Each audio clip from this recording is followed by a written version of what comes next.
Atenção! Começa agora uma teleaula de História do Ensino Médio. Você vai assistir a teleaula de número 67. Bons estudos!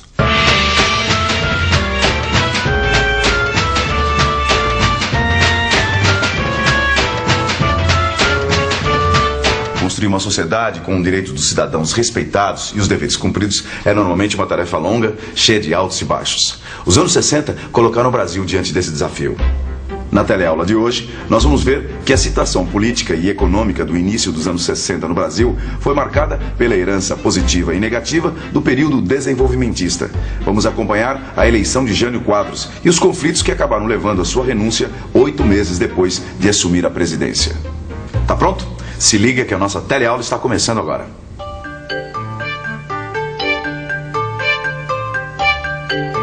Ô Vicente, oi. Eu não consigo entender essa renúncia do Jânio.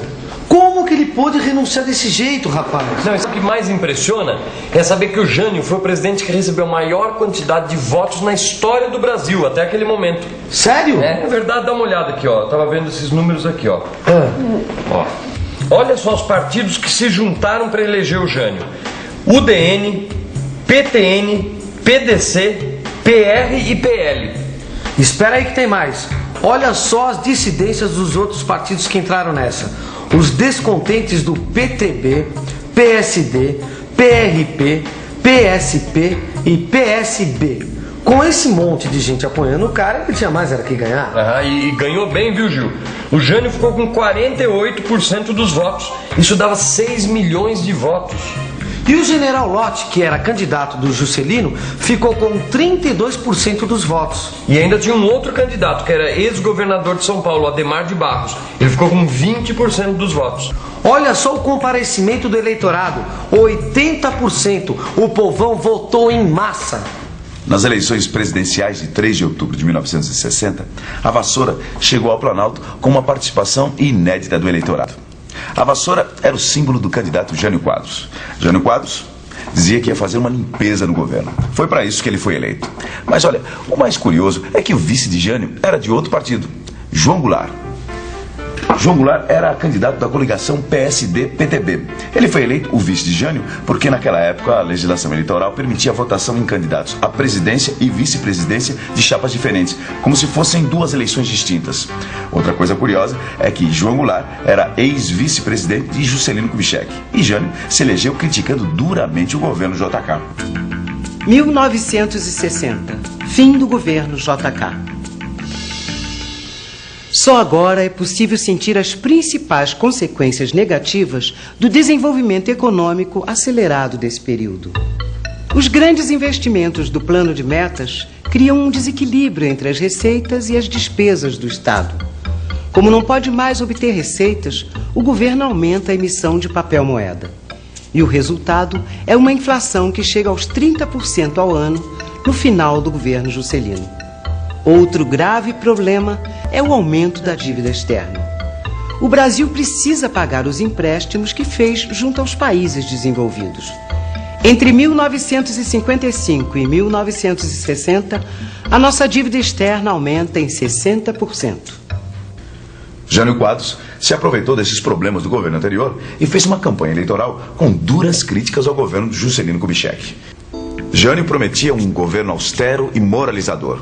O símbolo da vassoura, como a gente já viu, servia para mostrar a sua intenção de fazer uma verdadeira limpeza na administração pública.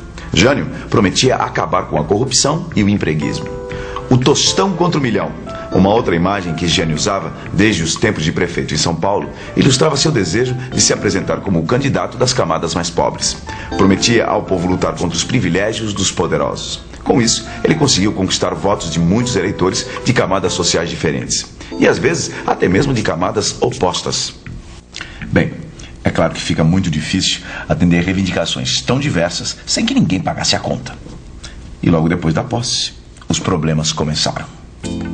31 de janeiro de 1961. Jânio Quadros toma posse como presidente da República com a determinação política de arrumar a casa.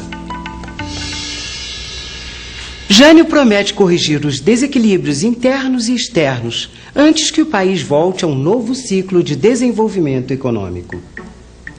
As prioridades são o combate à inflação através do controle dos gastos públicos e o reequilíbrio das contas externas.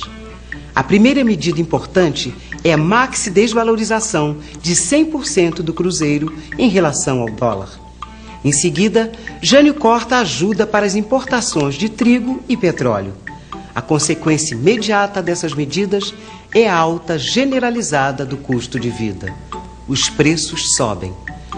Na política externa, Jânio Quadros toma outra decisão de grande impacto. Ele quer romper com a tradição de estar sempre alinhado com os Estados Unidos. O Brasil reata relações diplomáticas e comerciais com diversos países socialistas, inclusive a União Soviética. Ô Vicente, esse cara aqui do lado do Jânio Quadros não é o Che Guevara? É ele mesmo. Aquele famoso líder guerrilheiro da Revolução Cubana? Exatamente. Olha, Gil, essa foto dá bem ideia de como o Jânio realmente mudou a política externa brasileira. Tá aí pra Os ver. americanos devem ter ficado tiririca, hein? Ah, e como, viu? Agora, mudando de assunto, eu não consigo entender ainda como que um presidente consegue renunciar depois de 8 meses de governo. E como um presidente eleito com tanto voto popular, com tanto apoio do povo, pode ter frustrado as esperanças de 6 milhões de eleitores. Pois é, sabe o que é? A força política do Jânio acabou se transformando em fraqueza política. Foi isso. Rapaz, isso é profundo. Peraí, explica direito o que você está querendo dizer. Não, o que eu tô querendo dizer, Gil, é que quando o sujeito está fazendo campanha para conseguir votos, aí é fácil prometer mundos e fundos, conciliar os interesses, entendeu? Agora, na hora de governar, a história muda, né? Na hora de governar, a história foi mesmo outra. Em primeiro lugar, o presidente já não tinha mais o apoio da maioria dos deputados no Congresso para aprovar suas propostas. Os maiores partidos, o PSD e o PTB, tinham passado para a oposição. Ao mesmo tempo, algumas atitudes tomadas por Jânio Quadros contribuíram para desgastar ainda mais o governo junto aos parlamentares oposicionistas. Cumprindo a promessa de fazer uma devassa na administração pública, Jânio instalou dezenas de inquéritos administrativos que atingiram justamente aqueles setores da administração que serviam de base política para o PSD e o PTB. Jânio fez mais. Conseguiu brigar também com a UDN, partido que havia contribuído para a sua eleição e que esperava finalmente chegar ao poder. O presidente não consultava a liderança dos partidos para nada. Assim, a UDN se via na delicada posição de ter de apoiar um governo do qual não fazia parte. Bom, o que aconteceu foi que algumas lideranças, como o Carlos Lacerda, passaram decididamente para a oposição. E isso é uma informação que faz a gente lembrar de uma coisa importante. O relacionamento de Jânio com a UDN e com outros partidos políticos é revelador de uma outra característica do seu governo: o forte personalismo. O presidente governava aparentemente acima dos partidos, da burocracia estatal e dos grupos sociais organizados. Jânio acreditava que sua autoridade vinha exclusivamente dele e do poder que lhe fora dado pelo voto popular. Além disso, a política externa do governo Jânio Quadros também criou problemas para ele. Você se lembra que ele se aproximou dos países socialistas? Pois é. Os setores conservadores, tanto civis como militares, que formavam justamente a base de sustentação política do governo, começaram a desconfiar dessa política externa de Jânio Quadros. Eles achavam que o presidente estava se aproximando muito dos países comunistas. Nem mesmo a política econômica de Jânio conseguiu apoio. Os salários foram congelados, enquanto a inflação e o custo de vida continuavam subindo. Menos de um ano após o início do mandato, o presidente se deparava com um quadro de crescente oposição e isolamento político. Foi o que, afinal, o levou ao gesto da renúncia. Em carta dirigida ao povo brasileiro, Jânio atribuía as dificuldades enfrentadas por seu governo à ação de forças ocultas, mas não esclarecia exatamente a que ou a quem estava se referindo. Eu tenho aqui alguns trechos da carta do presidente Jânio Quadros no ato da sua renúncia. Fui vencido pela reação e assim deixo o governo. Sinto-me, porém, esmagado. Forças terríveis levantam-se contra mim e me intrigam e me infamam, até com a desculpa da colaboração. Se permanecesse, não manteria a confiança e a tranquilidade, ora quebradas, indispensáveis ao exercício da minha autoridade. A mim não falta a coragem da renúncia. Como é que a gente explica essa história? Bem, alguns estudiosos acham que os objetivos não declarados de Jânio eram bem mais ambiciosos. Jânio contava que o seu pedido de renúncia seria negado pelo Congresso. E assim, ele voltaria nos braços do povo, reassumindo a presidência com poderes muito maiores e com o apoio das massas populares e dos militares. Jânio avaliava que haveria um veto militar à posse do vice-presidente João Goulart. E nisso, ele até que estava certo. Mas o que aconteceu foi que o Congresso aceitou sem problemas a renúncia de Jânio. E como o vice-presidente estava viajando em missão comercial na China, quem tomou posse foi o presidente do Congresso. Nas ruas, a população ficou perplexa com a renúncia, mas ninguém esboçou nenhuma reação ao gesto do presidente. Poucos dias depois, os ministros da Marinha, do Exército e da Aeronáutica divulgaram um manifesto em que vetavam a posse do vice-presidente, que, como a gente sabe, nem estava no Brasil naquele momento. Por trás do veto dos militares estavam as desconfianças que eles tinham em relação a João Goulart, ou Jango, como ele era conhecido. A vida política do vice-presidente estava associada ao getulismo e ao sindicalismo do PTB. Existia o medo de que Jango transformasse o Brasil numa república sindicalista, nos moldes do que Perón já havia feito na Argentina.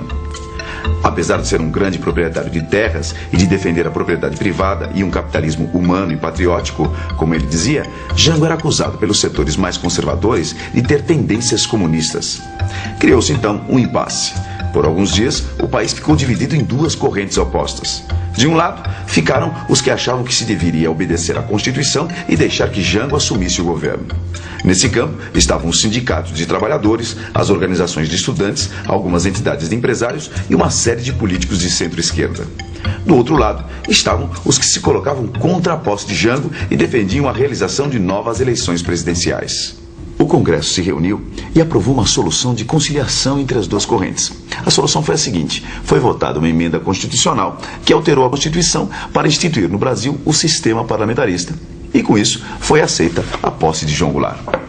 Bom, desse jeito chega ao fim a nossa teleaula de hoje. Agora você fica com a revisão. E atenção, se liga aí que é hora da revisão. Na teleaula de hoje, você viu que apesar da euforia do desenvolvimentismo, a herança do governo JK também teve seu lado negativo. Você viu também que Jânio Quadros, apesar do apoio popular, não conseguiu cumprir as promessas de campanha e que a sua renúncia acabou colocando o país numa crise política. Finalmente, você viu que a solução encontrada para sair da crise foi a adoção do parlamentarismo. Você já deve estar se perguntando quais foram as mudanças introduzidas pelo parlamentarismo e por que essas mudanças permitiram superar o veto à posse de João Goulart. Calma, na próxima teleaula você vai entender tudo isso. Até lá!